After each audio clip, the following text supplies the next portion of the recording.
Ассаламу алейкум, Махкой. Добрый вечер, уважаемые подписчики.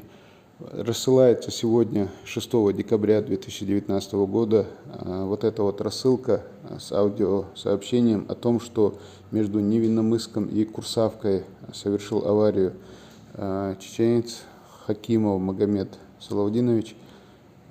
И человек просит распространить информацию, чтобы довести до его родных.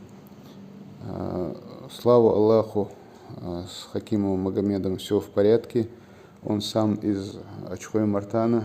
Он оказался старшим братом нашего очень хорошего друга, который сам живет за пределами республики и много раз приходил на помощь людям, когда они в этом нуждались. С Магомедом Хакимовым все в порядке. Говорят, никаких особых травм нет. Машина перевернулась, как-то он съехал с дороги, машина перевернулась, но, слава Аллаху, ничего не случилось. И другие люди тоже при этом не пострадали.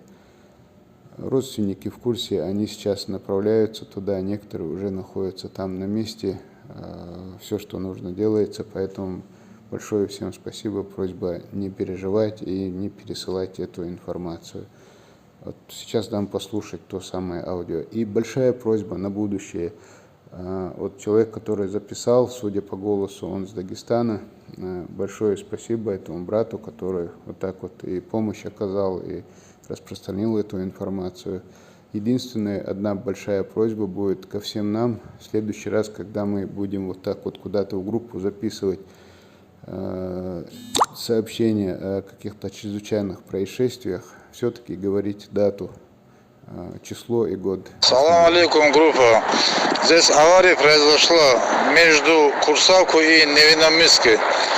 Чеченец Хакимов Магомед Салавдинович. Водитель живой, в тяжелом состоянии. Ждем скорого. Если кто знает, перешлите по группам. Короче, вот такое дело здесь.